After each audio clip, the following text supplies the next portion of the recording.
జై వాసవి, జై జై వాసవి.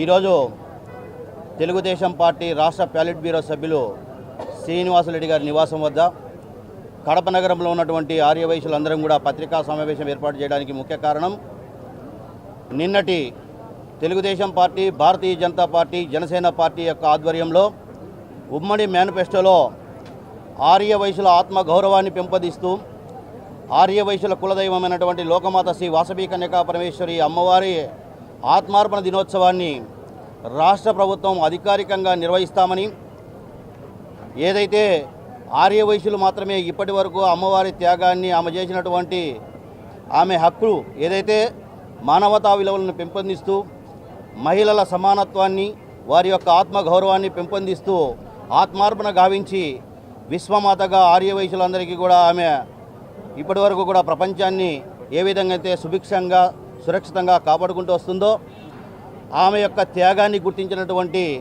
తెలుగుదేశం పార్టీ ప్రభుత్వం ఈనాడు తెలుగుదేశం పార్టీ పాలిట్ బ్యూరో సభ్యులు శ్రీనివాసరెడ్డి గారు ఈ యొక్క విషయంపై పూర్తిగా చర్చించి, అలాగే ఆర్యవైశ్య కార్పొరేషన్ పైన కూడా వారు చర్చించి చంద్రబాబు నాయుడు గారితో ఇలాంటి నాయకులందరూ కూడా తెలుగుదేశం పార్టీ మేనిఫెస్టోలో ఈ యొక్క పాయింట్ను పొందుపరచడం, ఆర్యవైశ్యులందరూ కూడా రాష్ట్ర వ్యాప్తంగా ఉన్న ఆర్యవైశ్యులందరూ కూడా ఆనందంగా సంతోషిస్తున్నారు.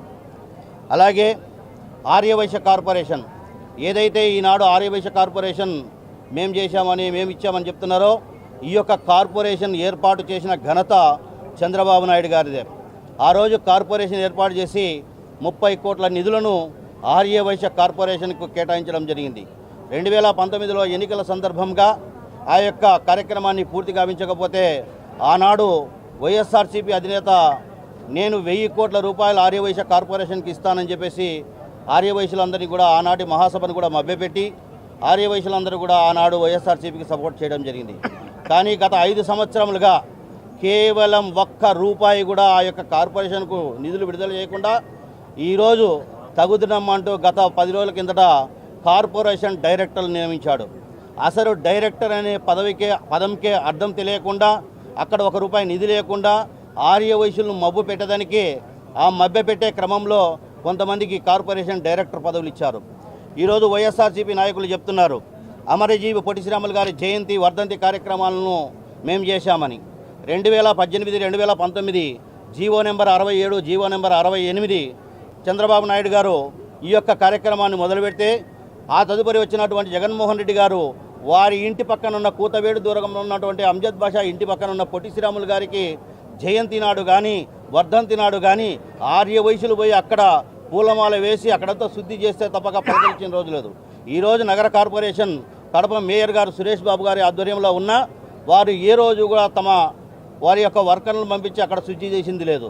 అలాగే మహాత్మా గాంధీజీ జయంతి వర్ధంతిని చేయలేదు. అంటే ఈ దేశానికి స్వాతంత్రం తెచ్చినటువంటి మహాత్మా గాంధీజీని కానీ, అమరజీవి శ్రీ పొట్టి శ్రీరాములు గారి కానీ గుర్తించుకునేటటువంటి సమయం కానీ ఇంకోటి కానీ లేదు. ఈరోజు తెలుగుదేశం పార్టీ ఏదైతే ఆర్యవైశ్యుల నాయకులను రాజకీయంగా ఎదుగుదలకు తోడ్పాటును అందించాడో, ఈరోజు టీజీ వెంకటేష్ గారు కావచ్చు, ఆయన్ని అత్యున్నత స్థానానికి తీసుకెళ్లడం జరిగింది. వారి కుమారుడు కావచ్చు, సిద్ధ రాఘవరావు కావచ్చు, మద్దాల గిరి గారు కావచ్చు, శ్రీరామ్ తాతయ్య గారు కావచ్చు, ఇలా అనేక మంది ఆర్యవైశ్యులకు రాజకీయంగా పదవులు ఇచ్చి ఉన్నత స్థాయికి తీసుకెళ్తే, ఈరోజు జగన్మోహన్ రెడ్డి గత 5 సంవత్సరాల పాలనలో సిద్ధారావు గారి భవిష్యత్తు అంధకారం చేశారు.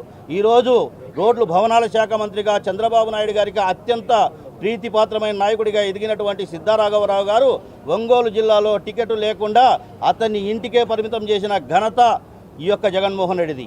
అలాగే 84,000 ఓట్లతో రాష్ట్ర ముఖ్యమంత్రి జగన్మోహన్ రెడ్డి తర్వాత అత్యధిక మెజార్టీతో గెలుపొందినటువంటి అన్నా రాంబాబు గారిని ఈరోజు ఒక మంత్రి పదవి ఇవ్వకుండా ఆర్యవైశ్య సామాజిక వర్గంలో వెల్లంపల్లి శ్రీనివాసులు అనేటటువంటి వ్యక్తికి మంత్రి పదవి ఇచ్చి దేవాదాయ మంత్రి పదవి ఇచ్చాడు.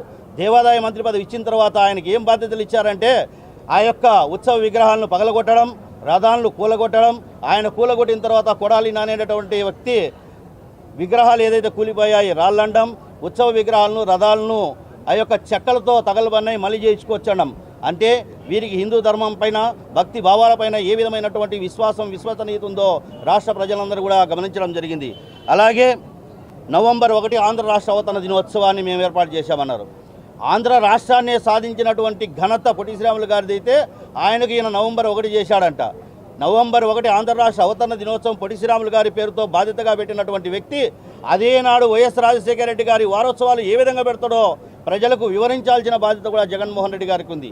ఎందుకంటే పొట్టి శ్రీరాములు గారి యొక్క త్యాగ ఫలితంగా ఏర్పాటు జరిగినటువంటి ఈ యొక్క ఆంధ్ర రాష్ట్రం 58 రోజుల పాటు ఆమరణ నిరాదీక్ష చేసే అసూలు భాషన మహనీయునికి ఇచ్చేటటువంటి విలువ గుర్తింపు ఇదేనా అని నేను జగన్మోహన్ రెడ్డి గారిని వైఎస్ఆర్సీపీ నాయకులను అడుగుతున్నాను.